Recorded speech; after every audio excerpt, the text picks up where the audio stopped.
السلام عليكم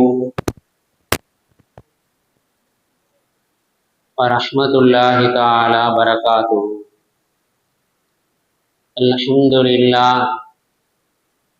الحمد لله رب العالمين، والصلاة والسلام على سيد المرسلين وعلى آله وصحبه أجمعين.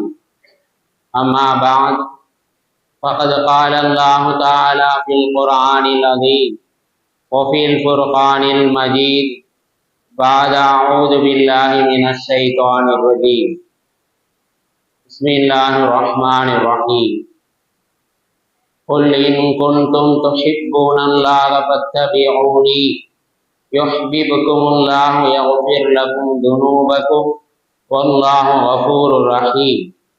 قل أطيعوا الله والرسول فإن تولوا فإن الله لا يحب الكافرين. قال رسول الله صلى الله عليه وسلم: لا يؤمن أحدكم حتى أكون أحب إليه من والده وولده والناس أجمعين. وقال عليه الصلاة والسلام: صدق الله العلي العظيم وصدق رسول النبي الكريم ونحن على ذلك من الشاهدين. எல்லாம் அல்ல அல்லாஹ்வின் அருளும் மேலான கருணையும் நாம் அனைவர்கள் மீதும் வந்து சேரட்டுமாக. நமது உயிரிலும் மேலான முஹம்மது முஸ்தபா ரசூலே கரீம் ஸல்லல்லாஹு அலைஹி வஸல்லம் அவர்களின் அன்பும் ஷஃபாஅத்தும் நாம் அனைவர்கள் மீதும் உண்டாகட்டுமாக. நமது மனைவி மக்கள், நமது உற்றார் உறவினர், உலகத்தில் உள்ள முஸ்லிமான முஃமினான ஆண் பெண் அனைவர்களுக்கும் அல்லாஹ் உடல் சுகத்தை நிரந்தரமாக நசீபாக்குவானாக. மருத்துவமனை கஷ்டங்கள், மருத்துவமனை செலவுகள், பலாய் முசீபத்துகள், கொடிய தீராத நோய் நொடிகளிலிருந்தும் அல்லாஹு தஆலா நாம் அனைவர்களையும் நிரந்தரமாக பாதுகாத்து அருள் புரிவானாக. திடீர் மரணங்கள், வாகன விபத்துக்கள் போன்ற தீய மரணங்களிலிருந்தும் தீய காரியங்களிலிருந்தும் அல்லாஹ் நாம் அனைவர்களையும் முழுமையாக பாதுகாத்து அருள் புரிவானாக என்று துஆ செய்தவனாக என்னுடைய உரையை ஆரம்பம் செய்கிறேன். கண்ணியத்திற்கும் பெரும் மதிப்பிற்குரிய அல்லாஹ்வின் நல்லடியார்களே, இஸ்லாமிய பெருமக்களே, அருமை நாயகம் ஸல்லல்லாஹு அலைஹி வஸல்லம் அவர்களின் நடைமுறை வாழ்க்கை எப்படி இருந்தது? 200 கோடி மக்களால் பின்பற்ற தகுதி படைத்தவர்கள் தான் பெருமானா ஸல்லல்லாஹு அலைஹி வஸல்லம் அவர்கள். நாயகம் ஸல்லல்லாஹு அலைஹி வஸல்லம் அவர்களின் நடைமுறை வழிமுறைகளை ஒன்றுவிடாமல் அடிப்பிசகாமல் பின்பற்ற நாம் எல்லாம் தகுதி படைத்திருக்கின்றோம். பெருமானா ஸல்லல்லாஹு அலைஹி வஸல்லம் அவர்களுடைய அந்த செயல்பாடுகள், அவர்களுடைய இந்த சுன்னத்துக்கள் இருக்கிறதே, ஆயிரக்கணக்கான லட்சக்கணக்கான சுன்னத்துக்கள் வழிமுறைகள் இருக்கின்றது. அந்த ஆயிரக்கணக்கான வழிமுறைகளில், அந்த செயல்பாடுகளில் சில நடைமுறைகளை, சில செயல்பாடுகளை உங்களிடத்திலே பரிமாறிக்கொள்ள நான் ஆசைப்படுகின்றேன். பெருமக்களே, உலகத்திலே வாழக்கூடிய காலகட்டத்திலே பெருமானா ஸல்லல்லாஹு அலைஹி வஸல்லம் அவர்களின் நடைமுறை வாழ்க்கை எப்படி இருந்தது என்று நாம் ஹதீஸை புரட்டி பார்த்தோம் என்றால், பெருமானா ஸல்லல்லாஹு அலைஹி வஸல்லம் அவர்கள் தெருக்களிலே நடந்தார்கள் என்றால் அவர்களுடைய பார்வை பூமியை நோக்கிய வண்ணமாக இருக்கும். அவர்கள் தெருக்களிலே நடக்கின்ற பொழுது அங்கும் இங்கும் பார்க்க மாட்டார்கள். தங்களுடைய கவனங்களை எங்கேயும் செலுத்தாமல் தங்களுடைய கவனம் முழுவதும், தங்களுடைய பார்வை முழுவதும் பூமியை நோக்கிய வண்ணமாகத்தான் பெருமானா ஸல்லல்லாஹு அலைஹி வஸல்லம் அவர்கள் பார்ப்பார்கள். இதுதான் அவர்களுடைய நடைமுறை வாழ்க்கை என்பதாக நாம் ஹதீஸிலே காண முடிகின்றது. ஹஜரத் அபூ உபைதா இப்னு ஜர்ரா ரலியல்லாஹு தஆலா, ஹஜரத் உமர் ரலியல்லாஹு தஆலா அவர்களுடைய ஆட்சியினுடைய காலகட்டத்திலே கடிதம் எழுதுகின்றார்கள். நாங்கள் பைத்துல் முகத்தஸை வெற்றி கொள்வதற்காக இங்கே வந்திருக்கின்றோம், பலஸ்தீனுக்கு வந்திருக்கின்றோம். இந்த இடத்திலே யூதர்களுடைய பெண்கள் தங்களை அரைகுறையான ஆடைகளோடு அவர்கள் உலா வந்து கொண்டே இருக்கின்றார்கள். நாங்கள் எப்படி இந்த பைத்துல் முகத்தஸை வெற்றி கொள்வது என்பதாக ஹஜரத் அபூ உபைதா இப்னு ஜர்ரா ரலியல்லாஹு தஆலா ஹஜரத் உமர் அவர்களுக்கு கடிதம் எழுதுகின்றார்கள். உமர் ரலியல்லாஹு தஆலா பதில் கடிதம் எழுதுகின்றார்கள். ஒரே ஒரு இறை வசனத்தை ஆயத்தை அங்கே பதிவு செய்வார்கள். குல்லில் மூமினீன யகுல்லுன மின் அப்சாரிஹிம், முஃமின்களே, தெருக்களிலே நீங்கள் நடக்கின்ற பொழுது தங்களுடைய பார்வைகளை பூமியை நோக்கிய வண்ணமாக கீழே பார்த்தவர்களாக நடங்கள் என்பதாக ஒரே ஒரு இறை வசனத்தை ஹஜரத் உமர் அவர்கள் கடிதத்திலே பதிவு செய்வார்கள். பெருமக்களே, அந்த வசனம் அந்த கடிதம் வந்த பிறகு சகாபா பெருமக்கள் அந்த பலத்திலே இருக்கக்கூடிய 6 மாத காலங்களாக தங்களுடைய பார்வைகளை தாழ்த்தி நடந்தார்கள். அப்படி தாழ்த்தி நடந்ததால் பைத்துல் முகத்தஸை வெற்றி கொண்டார்கள் என்று வரலாறு சொல்லி காட்டும். பெருமானா ஸல்லல்லாஹு அலைஹி வஸல்லம் அவர்களுடைய நடைமுறை வாழ்க்கையும் இப்படித்தான் இருந்தது. தெருக்களிலே நடக்கின்ற பொழுது தங்களுடைய பார்வையை தங்களுடைய கவனங்களை கீழே நோக்கியவாறு நடப்பார்கள் என்பதாக நாம் ஹதீஸிலே காண முடிகின்றது. பெருமானா ஸல்லல்லாஹு அலைஹி வஸல்லம் அவர்களுடைய நடைமுறைகளில் ஒன்றுதான் இபாதிரு சலாம், சலாமை முந்தி சொல்வார்கள். பெரியவர் சிறியவர், தாழ்ந்தவர் உயர்ந்தவர், செல்வந்தர் ஏழை என்ற எந்த விதமான பாகுபாடுக்கும் இடமில்லாமல் பெருமானா ஸல்லல்லாஹு அலைஹி வஸல்லம் அவர்கள் தங்களுடைய வாழ்க்கையிலே முஸ்லிம்களை எந்த தரத்திலே அவர்கள் இருந்தாலும் சலாமை முந்தி சொல்லக்கூடியவர்களாக இருப்பார்கள். அவர்களுடைய வாழ்வில் பெருமானாரை விட யாரும் முந்தி சலாம் சொன்னதே இல்லை. ஹஜ்ரத் அபூபக்கர் ரலியல்லாஹு தஆலா அவர்களுக்கு ஒரு முடிவு செய்கின்றார்கள்.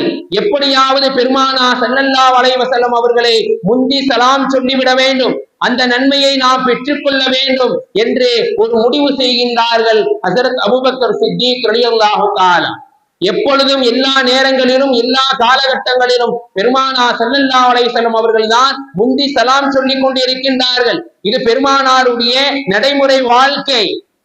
ஹஜ்ரத் அபூபக்கர் சித்தீக் அவர்கள் பெருமானாருக்கு பின்னாலேயே செல்கின்றார்கள். முன்னால் சென்றால் பெருமானா ஸல்லல்லாஹு அலைஹி வஸல்லம் அவர்கள் முந்தி சலாம் சொல்லி விடுவார்கள்.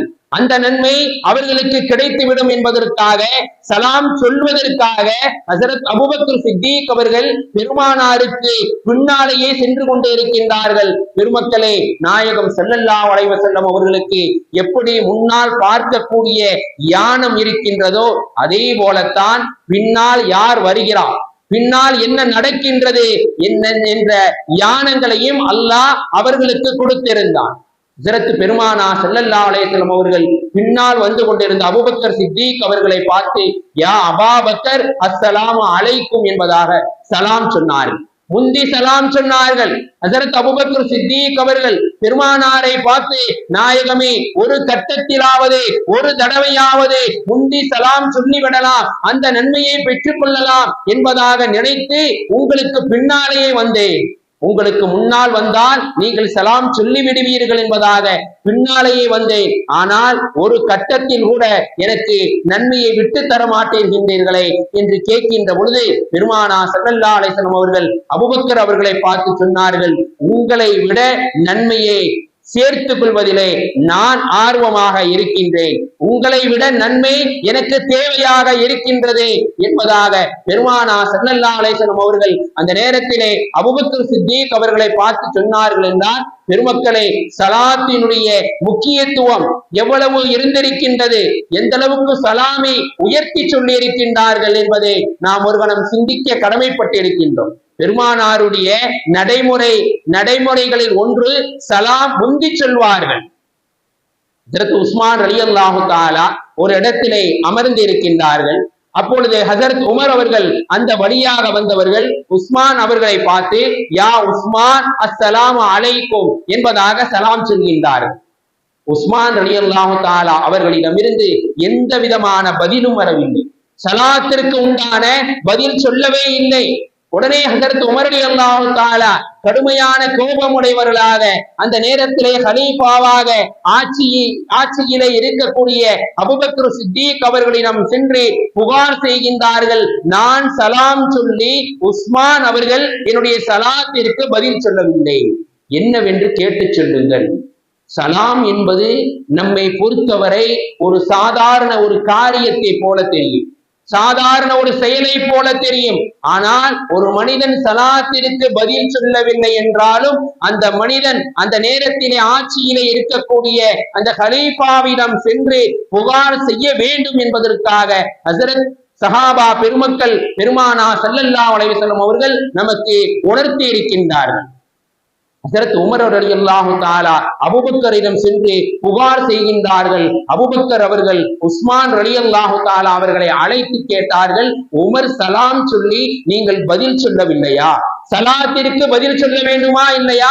ஏன் நீங்கள் சலாத்திற்கு பதில் சொல்லவில்லை என்று உஸ்மான் அவர்களிடம் அபூபக்கர் ரலியல்லாஹு தஆலா கேட்ட பொழுது உஸ்மான் அவர்கள் சொன்னார்கள், அவர் சலாம் சொன்னதே எனக்கு தெரியவில்லை, எனக்கு கேட்கவில்லை.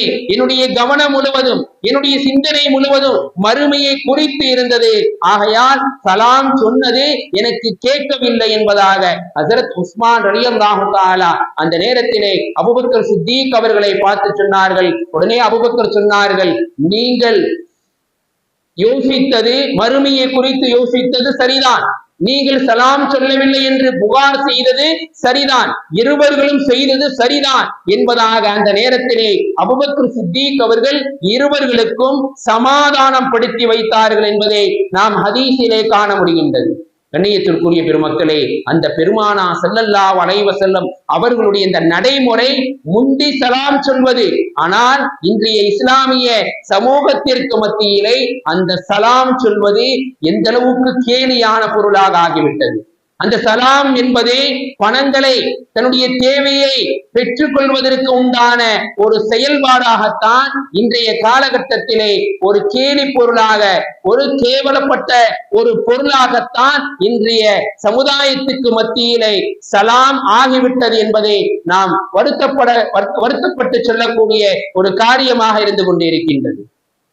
பெருமானா ஸல்லல்லாஹு அலைஹி வஸல்லம் அவர்களுடைய நடைமுறையுடைய வாழ்க்கை எப்படி இருந்தது என்றால், தேவையில்லாமல் பேச மாட்டார்கள். இது பெருமானாருடைய நடைமுறை. எது தேவையோ அதை மட்டும்தான் பேசுவார்கள்.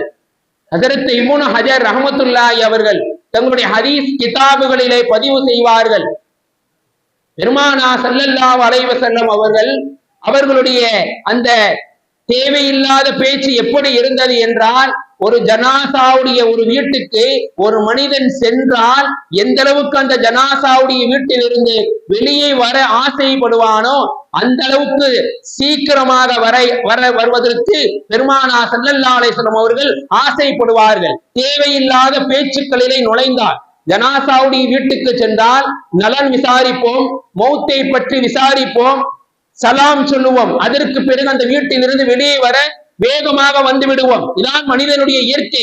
அதே போலத்தான் பெருமானா ஸல்லல்லாஹு அலைஹி வஸல்லம் அவர்கள் ஒரு மனிதன் ஜனாசாவுடைய வீட்டிலிருந்து வெளியே வர எந்த அளவுக்கு ஆசைப்படுவானோ அந்த அளவுக்கு பெருமானா ஸல்லல்லாஹு அலைஹி வஸல்லம் அவர்கள் தேவையில்லாத இடங்களுக்கு சென்றால் வேகமாக வெளியே வர ஆசைப்படுவார்கள் என்பதாக ஹதீஸிலே இப்னு ஹஜர் ரஹ்மத்துல்லாஹி அவர்கள் பதிவு செய்து காட்டுவார்கள். பெருமானா ஸல்லல்லாஹு அலைஹி வஸல்லம் அவர்களுடைய நடைமுறை வாழ்க்கை இப்படித்தான் இருந்தது. இன்னும் எழுதுவார்கள், பெருமானா ஸல்லல்லாஹு அலைஹி வஸல்லம் அவர்களின் நடைமுறை எப்படி இருந்தது என்றால், ஒரு சபை கூடிவிட்டால் அந்த சபைக்கு முதல் நபராக வருவார்கள் ஒரு ஊரின் தலைவர், ஒரு நபிமார்களுக்கெல்லாம் தலைவர், ஒரு நாட்டின் தலைவர். ஒரு சபை கூடிவிட்டால் முதலாவதாக வந்துவிட வேண்டும். இன்னும் அந்த சபை முடியும் வரை, கடைசி வரை அந்த சபையிலே இருக்க வேண்டும். இதுதான் பெருமானா ஸல்லல்லாஹு அலைஹி வஸல்லம் அவர்களுடைய நடைமுறை. சகாபா பெருமக்கள் இதைத்தான் சொல்லி காட்டுவார்கள். பெருமானா ஸல்லல்லாஹு அலைஹி வஸல்லம் அவர்கள் சபைக்கு இடையிலே வரமாட்டார்கள், சபைக்கு நடுவுலை வரமாட்டார்கள், ஆரம்பமாக வந்து விடுவார்கள். கடைசி வரை இருந்து துவா செய்து விட்டுதான் அந்த சபையை விட்டும் களைவார்கள். இன்றைய காலகட்டத்திலே நம்முடைய வாழ்க்கை, நடைமுறை வாழ்க்கை எப்படி இருக்கின்றது? ஒரு பயானுடைய நிகழ்ச்சிக்கு சென்றாலோ, ஒரு சபைக்கு சென்றாலோ நாம் கடைசியாக செல்வோம். கடைசியாக செல்வோம். ஆனால் முதலாவதாக எழுந்து வந்து விடுவோம். இது பெருமானாருடைய நடைமுறை வாழ்க்கை அல்ல. முதலாவதாக வர வேண்டும், கடைசி வரை இருக்க வேண்டும் என்பதாகத்தான் நமக்கு சகாபா பெருமக்கள் பெருமானாருடைய நடைமுறை வாழ்க்கை பயணத்தை நமக்கு பதிவு செய்து காட்டுவார்கள். கண்ணியத்திற்குரிய அல்லாஹ்வின் நல்லடியார்களை, பெருமானா ஸல்லல்லாஹு அலைஹி வஸல்லம் அவர்களுடைய நடைமுறை எப்படி இருந்தது என்றால், தகுதிக்கு தக்கவாறு மக்களுக்கு கண்ணியம் செய்வார்கள். தகுதிக்கு தக்கவாறு தங்களுக்கு கொடுமைகளை இழைத்திருப்பார்கள், தங்களுக்கு நோவினைகளை கொடுத்திருப்பார்கள். அப்படி இருந்தாலும் அவர்களுடைய தகுதிக்கு தக்கவாறு பெருமானா ஸல்லல்லாஹு அலைஹி வஸல்லம் அவர்கள் கண்ணியம் செய்வார்கள். அபூ ஜஹீல் மக்காவுடைய மிகப்பெரிய தலைவர், குஃபார்களுடைய தலைவராக அபூ ஜஹீல் இருந்தார். அவருடைய மகனார் இக்ரிமா அவர்கள் இஸ்லாத்தை ஏற்றுக்கொள்ளவில்லை. பத்தகை மக்காவிலே கோபித்துக் கொண்டு சென்றார். யமனுடைய தேசத்திற்காக கப்பலிலே ஏறி பயணம் செய்யக்கூடிய அந்த நேரத்திலே இக்ரிமா அவர்களுடைய மனைவி முஸ்லீமாக இருந்தார்கள். அவர்கள் பெருமானா ஸல்லல்லாஹு அலைஹி வஸல்லம் அவர்களிடம் ஓடோடி வருகின்றார்கள். நாயகமே, இக்ரிமா அவர்கள் உங்களை பார்க்க வருகின்றார்கள் என்று சொன்னவுடன் பெருமானா ஸல்லல்லாஹு அலைஹி வஸல்லம் அவர்கள் தங்களுடைய மேனியில் இருந்த சால்வையை எடுத்து, அந்த அபூ ஜஹீல் மிகப்பெரிய தலைவருடைய மகன் வந்திருக்கிறார் என்பதாக இக்ரிமா அவர்களுடைய மேனியிலே போர்த்தி கண்ணியம் செய்தார்கள் என்பதை நாம் ஹதீஸிலே காண முடிகின்றது. இக்ரிமா அவர்கள் கேட்டார்கள், நாயகமே, உங்களுக்கு எவ்வளவோ தொந்தரவு தொல்லைகளை கொடுத்திருக்கிறோம், எத்தனையோ சகாபாக்களை கொலை செய்திருக்கின்றோம், ஆனால் எனக்கு இப்படி நீங்கள் கண்ணியம் செய்கின்றீர்களே என்பதாக பெருமானாருடைய கரம் பிடித்து இஸ்லாத்தை தழுவியவர்கள் தான் இக்ரிமா ரலியல்லாஹு தஆலா அன்ஹு. பெருமானா ஸல்லல்லாஹு அலைஹி வஸல்லம் அவர்களுடைய நடைமுறை வாழ்க்கை இப்படித்தான் இருந்தது. சகாபாக்கள் அதை அடிப்பிசகாமல் ஒன்று விடாமல் பின்பற்றினார்கள். பெருமானாருடைய சுன்னத்துக்கள், பெருமானாருடைய வழிமுறைகள், இன்று எத்தனை வழிமுறைகள், எத்தனை சுன்னத்துக்கள் நம்முடைய கண்களுக்கு முன்னால் பாழாக்கப்பட்டு கொண்டிருக்கின்றது. இளைஞர்களுக்கு சொல்லுவேன், வாலிபர்களுக்கு சொல்லுவேன், ஒரு மனிதன், ஒரு இஸ்லாமிய மனிதன் முடி வெட்டுவதாக இருந்தாலும், முடி குறைப்பதாக இருந்தாலும் ஒரே அடியாக குறைக்க வேண்டும். அப்படி அந்த முடியை வைப்பதாக இருந்தாலும் சமமாக வைக்க வேண்டும். இதைத்தான் இஸ்லாம் சொல்லி காட்டுகிறது. இந்த இஸ்லாமியர்களுக்கு, இந்த முஸ்லிம்களுக்கு அந்த முடியை கூட்டுவதோ குறைப்பதோ, கொஞ்சம் வைத்து கொஞ்சம் கூட்டுவதோ இஸ்லாத்திலே முற்றிலும் தடுக்கப்பட்ட ஒன்று, அனுமதிக்கப்படாத ஒன்று, இஸ்லாத்திய கலாச்சாரத்திற்கு மாற்றமானது என்பதாக நமக்கு அல்லாஹ்வும் அல்லாஹ்வுடைய ரசூலும் சொல்லி இருக்கின்றார்கள். பெருமானாருடைய நடைமுறை வாழ்க்கை எப்படி இருந்ததோ அப்படி நீங்கள் வாழ்ந்து காட்டுங்கள். பெருமக்களே, அபூ சுஃபியான் குஃபார்களுடைய தலைவராக இருந்தார். அபூ ஜஹீலை போல இஸ்லாத்தை ஏற்றுக்கொள்ளவில்லை. உஹதுடைய போர்க்களத்திலே ஒரு வதந்தியை கிளப்பினார். உஹதுடைய போர்க்களத்திலே பெருமானா ஸல்லல்லாஹு அலைஹி வஸல்லம் அவர்கள் இறந்து விட்டார்கள், வஃபாத் ஆகிவிட்டார்கள் என்ற வதந்தியை கிளப்பினார் அபூ சுஃபியான் அவர்கள். ஒரு கட்டத்திலே பெருமானா ஸல்லல்லாஹு அலைஹி வஸல்லம் அவர்கள் சொன்னார்கள், யார் கஅபத்துல்லாஹ்விலே நுழைகின்றார்களோ அவர்கள் பாதுகாப்பு பெற்று விட்டார்கள், யார் அபூ சுஃபியான் அவர்களுடைய வீட்டிலே நுழைகின்றார்களோ அவர்களும் பாதுகாப்பு அடைந்து விட்டார்கள். பெருமானா ஸல்லல்லாஹு அலைஹி வஸல்லம் அவர்கள் இந்த நேரத்திலே அபூபக்கர் அவர்களுடைய வீட்டை சுட்டி காட்டவில்லை. உமர் ரலியல்லாஹு தஆலா சஹாபா பெருமக்கள், மூத்த சகாபாக்கள், பெருமானாரோடு இருந்து பெருமானாரோடு காலங்களை கழித்த சகாபாக்களுடைய வீட்டை ஒப்பிட்டு சொல்லவில்லை. அபூ சுஃபியான் இஸ்லாத்திற்கும் பெருமானா ஸல்லல்லாஹு அலைஹி வஸல்லம் அவர்களுக்கும் விரோதியாக அந்த நேரத்திலே இருந்தார். அபூ சுஃபியானுடைய வீட்டிலே நுழைந்தால் உங்களுக்கு பாதுகாப்பு இருக்கின்றது என்பதாக பொது மன்னிப்பு பெருமானா ஸல்லல்லாஹு அலைஹி வஸல்லம் அவர்கள் வழங்கினார்கள். இதை கேட்ட அபூ சுஃபியான் பெருமானாரை கட்டி அணைத்து முத்தமிட்டு அஷ்ஹது அல்லா இலாஹ இல்லல்லாஹ் என்று கலிமாவை மொழிந்து இஸ்லாத்தை ஏற்றுக்கொண்டார். பெருமானா ஸல்லல்லாஹு அலைஹி வஸல்லம் அவர்கள் தகுதிக்கு தக்கவாறு எந்த அளவுக்கு கண்ணியம் செய்திருக்கின்றார்கள், எந்த அளவுக்கு அவர்களை மதித்திருக்கின்றார்கள். இதுதான் பெருமானாருடைய நடைமுறை வாழ்க்கையாக இருந்து கொண்டிருக்கின்றது. பெருமானா ஸல்லல்லாஹு அலைஹி வஸல்லம் அவர்களுடைய நடைமுறைகளில் ஒன்றுதான், பெருமானாரிடம் ஒரு மனிதர் தேவை என்று வந்துவிட்டால் இல்லை என்று சொல்ல மாட்டார்கள், இருந்தால் கொடுத்து உதவுவார்கள், இல்லை என்றால் நல்ல வார்த்தையை சொல்லி அவர்களை அனுப்பி வைப்பார்கள். முஃபஸ்ஸிரீன்கள் தங்களுடைய கிதாபுகளிலே பதிவு செய்வார்கள். பெருமானா ஸல்லல்லாஹு அலைஹி வஸல்லம் அவர்களிடம் ஒரு மனிதர் தேவை என்று வந்துவிட்டால் அவர்களுடைய தேவைக்கு அதிகமாக உதவி செய்யக்கூடியவர்களாக பெருமானா ஸல்லல்லாஹு அலைஹி வஸல்லம் அவர்கள் இருந்து வந்தார்கள். ஒரு கட்டத்திலே ஒரு கிராமவாசி கடுமையான பஞ்ச காலம் பெருமானா ஸல்லல்லாஹு அலைஹி வஸல்லம் அவர்களிடம் உதவி கேட்பதற்காக வருகிறார். வருகின்ற பொழுது ஒரு 4 ஆடை பெருமானாரிடம் வாங்கி வர வேண்டும். ஒரு 4 ஆடு கேட்டு வந்து நம்முடைய குடும்பத்தை ஓட்ட வேண்டும் என்ற எண்ணத்தோடு அந்த கிராமவாசி பெருமானாரை நோக்கி வருகிறார். வருகின்ற பொழுதே நினைக்கின்றார், 4 ஆடை வாங்கிவிட்டால் பெருமானார் தங்களுடைய தேவைக்கு என்ன செய்வார்களோ, ஆகையால் பெருமானார் கொடுப்பதை நாம் பெற்றுக் கொள்ளலாம் என்பதாக நாயகம் ஸல்லல்லாஹு அலைஹி வஸல்லம் அவர்களிடம் வந்து தன்னுடைய தேவையை முறையிடுகின்றார். பெருமானா ஸல்லல்லாஹு அலைஹி வஸல்லம் அவர்கள் அழைத்து சென்று அதோ 2 மலைகளுக்கு மத்தியிலே மேய்ந்து கொண்டிருக்கக்கூடிய இந்த 4000 ஆடுகள், இந்த 4000 ஆடுகளையும் நீ உன்னுடைய தேவைக்காக வைத்துக் கொள் என்பதாக பெருமானா ஸல்லல்லாஹு அலைஹி வஸல்லம் அவர்கள் அந்த கிராமவாசியை பார்த்து சொன்னார்கள். உடனே அந்த கிராமவாசி, நாயகமே 4000 ஆடுகள் வேண்டாம், எனக்கு 4 ஆடு போதுமானது, 4 ஆடு போதும் என்று சொன்னவுடன் பெருமானா ஸல்லல்லாஹு அலைஹி வஸல்லம் அவர்கள் அந்த கிராமவாசியை பார்த்து சொன்னார்கள், என்னுடைய ரப்பு உங்களுக்கு கொடுக்க சொல்லி இருக்கிறான், நீங்கள் எடுத்து செல்லுங்கள் என்பதாக பெருமானா ஸல்லல்லாஹு அலைஹி வஸல்லம் அவர்கள் அந்த கிராமவாசியை பார்த்து சொன்னார்கள் என்றால், பெருமக்களை, பெருமானாருடைய நடைமுறை வாழ்க்கை தேவைக்கு அதிகமாக கொடுக்கக்கூடிய அந்த பண்பு பெருமானாருக்கு தான் சொந்தம் என்பதை நாம் ஹதீஸிலே காண முடிகின்றது. ஒரு கிராமவாசி பெருமானா ஸல்லல்லாஹு அலைஹி வஸல்லம் அவர்களிடம் வந்து கேட்கின்றார். வேகமாக வருகிறார். காட்டரபிகள் இந்த கிராமவாசிகளுடைய அந்த குணாதிசயங்கள் எப்படி இருக்கும் என்பதை நாம் ஹதீஸிலே காண முடிகின்றது. நாயகமே, கனிமத்துடைய பொருட்கள் வந்திருக்கதாமை, எனக்கு என்னுடைய தேவைக்காக நீங்கள் தாருங்கள் என்பதாக வேகமாக சப்தமிட்டு கேட்கின்றார்.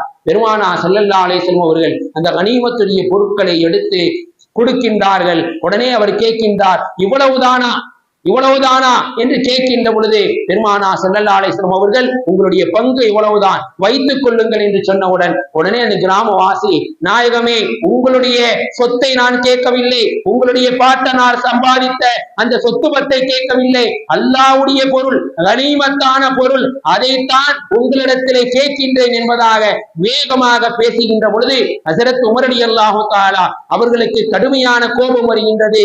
நாயகமே, இப்பொழுதே சொல்லுங்கள், இவரை வெளியே கொண்டு கழுத்தை அறுத்து போட்டு விடுகிறேன் என்பதாக பெருமானா ஸல்லல்லாஹு அலைஹி வஸல்லம் அவர்கள் அமீரிப்படுத்தினார்கள். ஹஸரத் உமர் அவர்களே உடனே அந்த கிராமவாசியை தன்னுடைய அறைக்குள்ளே சென்று, இதோ கனிமத்துடைய பொருள் மலை போல் குவிந்து இருக்கிறது, உனக்கு எவ்வளவு தேவையோ எவ்வளவு முடியுமோ எல்லாத்தையும் எடுத்துக்க என்பதாக பெருமானா ஸல்லல்லாஹு அலைஹி வஸல்லம் அவர்கள் அந்த கிராமவாசியை பார்த்து சொன்னவுடன் அவருக்கு தேவையானதை அவர் என்ன செய்தார், அள்ளி கொண்டார். பெருமானா ஸல்லல்லாஹு அலைஹி வஸல்லம் அவர்கள் அவர்களை பார்த்து சிரித்தார்கள்.